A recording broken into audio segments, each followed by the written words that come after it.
Olá galera, tudo bom com vocês? Hoje é 22 de julho, né? Estamos gravando mais uma aula, certo? Mais uma aula de Química. Professor Jonas aqui com vocês. Vamos lá. Então galera, é o seguinte.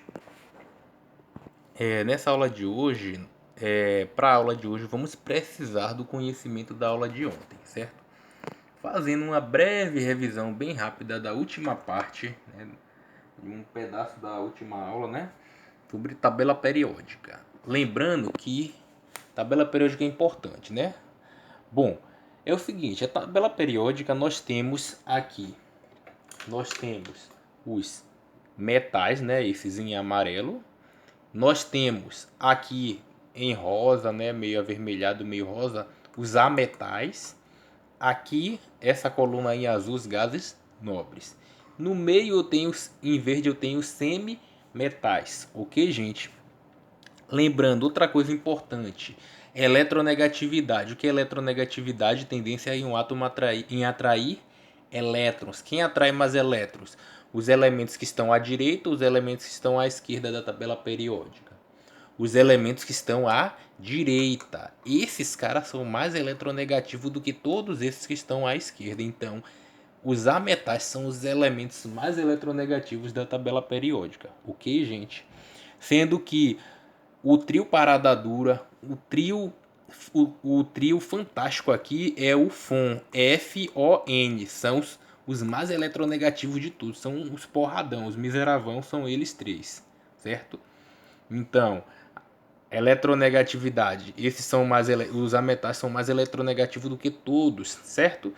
Os metais são os menos eletronegativos, principalmente os que estão aqui embaixo, certo? Que estão mais próximo do sétimo período, ok, gente?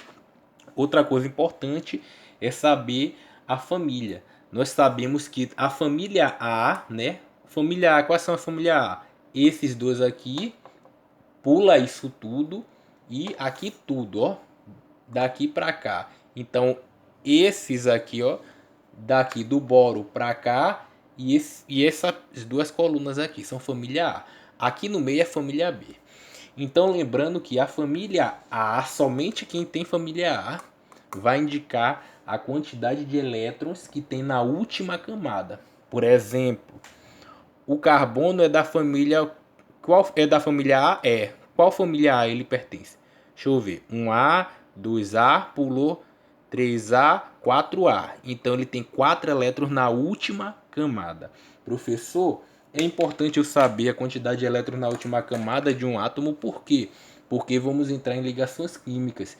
E ligações químicas, nas ligações químicas, os átomos, eles se unem através da última camada, gente. Certo?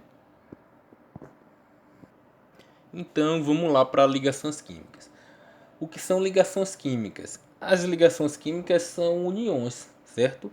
Então, se eu tiver dois ou mais átomos unidos, eu vou formar uma ligação química. Eu tenho uma ligação química quando eu tenho dois ou mais átomos unidos. Aí eu tenho ligações químicas, certo?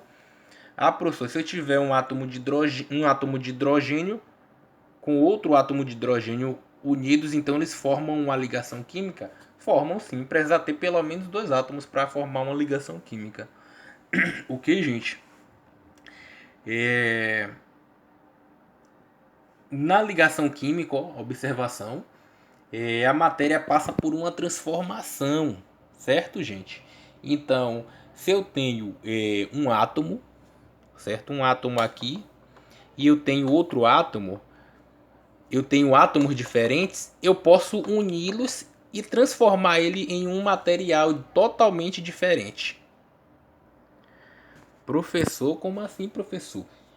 É como se fosse uma receita de bolo. Eu tivesse para fazer um bolo, eu tenho materiais diferentes, né? Eu tenho ovo, tenho farinha de trigo, manteiga, né? Isso. Então tenho esses materiais, quando eles se unem, forma um material só que é diferente dos materiais antigos. Então houve uma transformação química, certo? Então, nas reações químicas, os átomos se unem passando por um processo de transformação química. Esse processo pode ser chamado também de reação química. Então, reação química é É uma transformação química, uma mudança, certo? A matéria deixa de ser um tipo de material e passa a ser um novo material, ok, gente? Bom, aqui é um exemplo de ligação química, né?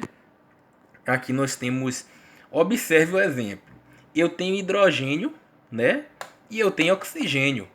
Todo mundo sabe que hidrogênio é gás, oxigênio também é gás, né? Se eu tiver hidrogênio e oxigênio, eu posso ter dois tipos de gases, hidrogênio e oxigênio, mas se eu reagir, ou seja, se eu unir eles, certo? Fazer uma ligação química, né? Esses átomos, eu posso transformá-los, o que? Eu tenho um átomo de hidrogênio e átomo de oxigênio, se eu uni-los, eu posso transformar em que?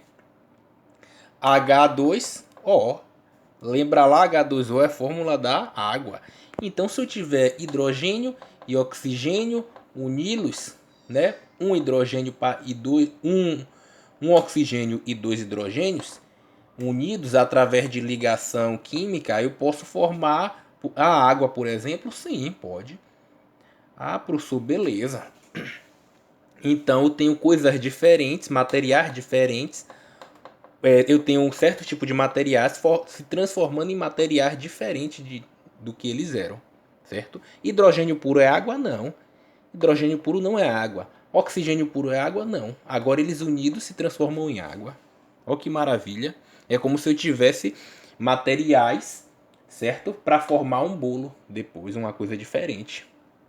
É assim que a indústria química ganha dinheiro, pegando materiais baratos, unindo através de ligações químicas e transformando em material caro. É assim que a indústria farmacêutica ganha dinheiro. Pega materiais, átomos simples e transforma em moléculas complexas, moléculas grandes, né, que são substâncias que vão curar as pessoas, né? Um analgésico, um antitérmico, certo? Aí, por que que os átomos se ligam? Eis a dúvida, eis a questão. Os átomos se ligam, gente. Inicialmente, nós vamos falar em termos de conceito, né? Os átomos se ligam, em geral, para completar o seu octeto, certo? Professor, como assim octeto?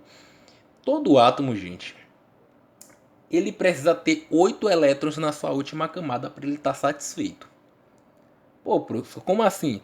Se eu tenho um átomo que tenha, vamos supor, 7 elétrons na última camada, ele precisa receber quanto para ficar satisfeito? Precisa receber mais um elétron. Ah, se ele receber mais um, então ele vai ficar com 8, vai ficar quietinho.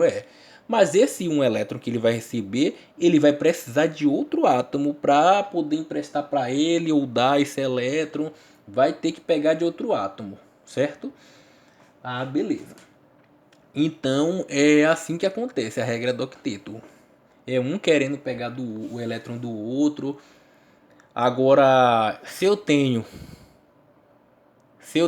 um átomo que tem 5 elétrons, ele precisa receber 3 para ficar com 8, ok?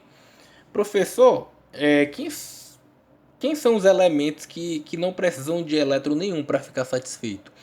Os gases nobres. Os gases nobres, todos eles têm 8 elétrons na última camada. Observe o seguinte, lembra que a família A indica a quantidade de elétrons na última camada? Bora ver aqui. 1A, 2A, pulou. 3A, 4A, 5A, 6A, 7A, 8A. Então os gases nobres são da família 8A, então tem 8 elétrons na última camada. Eles estão satisfeitos? Estão. Não precisam fazer ligação química. Os demais, todos precisam, necessitam urgentemente. Mas existe também a regra do dueto, porque tem alguns exemplos que fogem da regra do octeto e vai para a regra do dueto, ou seja, precisam de 2 elétrons para se satisfazer alguns elementos. Tem uns que não são tão ambiciosos, mas outros precisam de 8 elétrons. Os que precisam de 2 são, por exemplo, o hidrogênio e o hélio, certo, gente? Então, gente, todos os átomos precisam se estabilizar, ganhar estabilidade, certo? Então eles precisam ganhar estabilidade, só ganham estabilidade se eles completarem o que? O seu octeto. Beleza, gente?